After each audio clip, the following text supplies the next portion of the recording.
könnte auch diese kryptische Anspielung auf mehrere Städte auf verschiedenen Kontinenten erklären.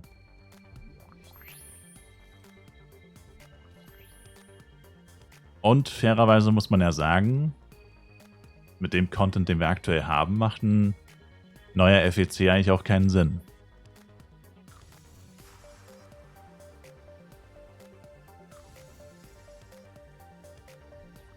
Weil es gibt ja noch nichts Neues. Und die haben jetzt ja ganz schön viel rausgehauen. Ein Update oder Teil 1 vom Update im Oktober. Teil 2 vom Update im November. Im Oktober haben sie gesagt, dass sie noch an vielen anderen Sachen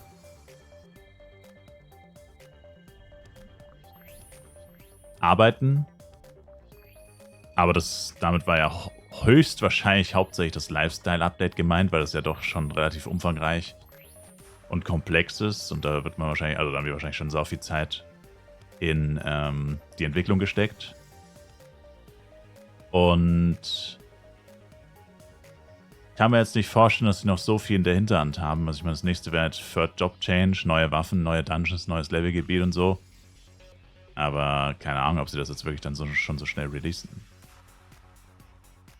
Das Update müsste ja theoretisch dann so bis Anfang Mai kommen. Also halt wirklich so maximal 6 Monate Zeit. Aber für die Updates, die sie jetzt aufgespielt haben, haben sie 11 Monate gebraucht. 11 bis 12 Monate.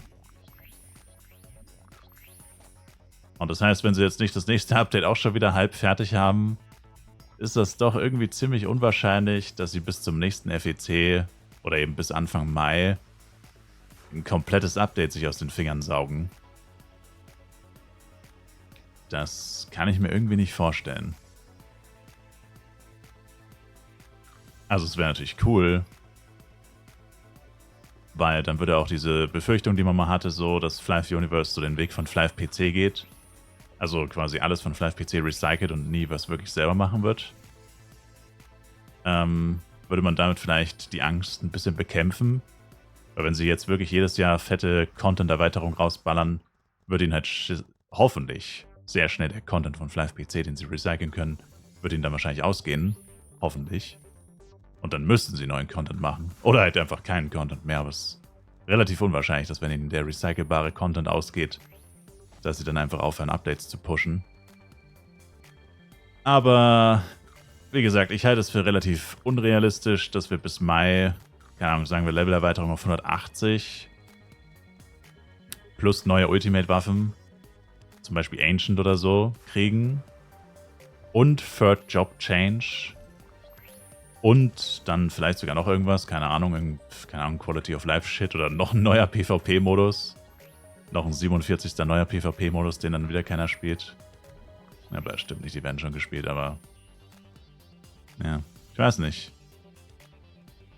Kann ich mir irgendwie nicht vorstellen, wobei ich zugegebenermaßen mir auch nicht vorstellen hätte können, dass sie ein Update im Oktober und ein Update im November raushauen. Oder dass es so schnell geht mit diesen weiteren Updates, die sie so angekündigt hatten. I don't know. Alles irgendwie so ein bisschen unwahrscheinlich. Auf den normalen Servern 200% XP und Droprate machen für 5 Monate. Ja,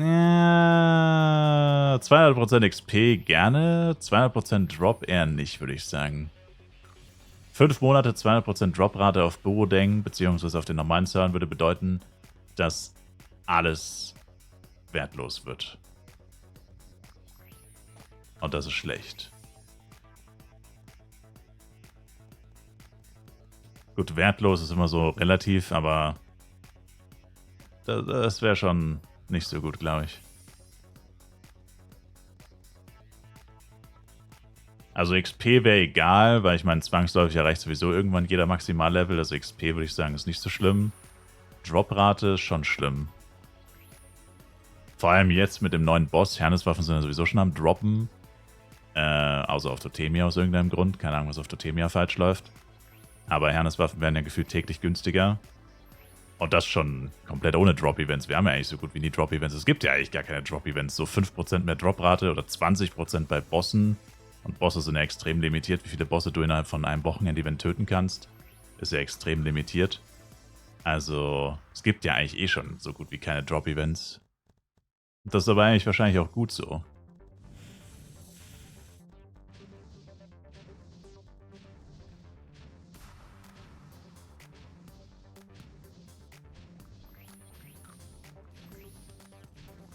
Deine Freundin fragt sich, warum man das macht und was man sonst in Flive macht.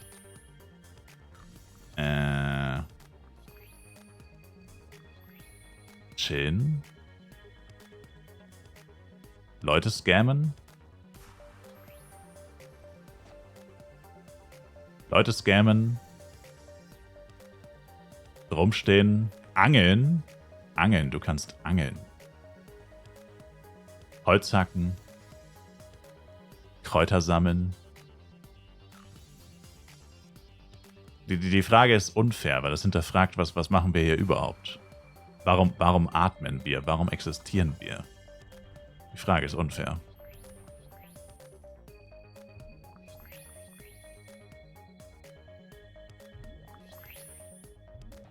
Warum haben die Fische vor 500 Millionen Jahren sich gedacht, hey, lass mal an Land gehen. Lass uns mal Beine wachsen und an Land gehen, Bro. Und alle anderen Fische so, okay, lass machen. Das ist einfach Evolution, das hinterfragt man nicht.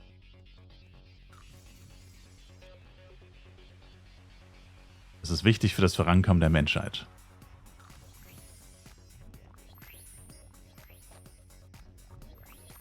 Wenn ich nicht hier stehen würde und Flive spielen würde, und ja, ich stehe gerade. Wenn ich nicht hier stehen würde und Flive spielen würde, würde ich die Evolution der Menschheit blockieren. Und das kann ich nicht verantworten.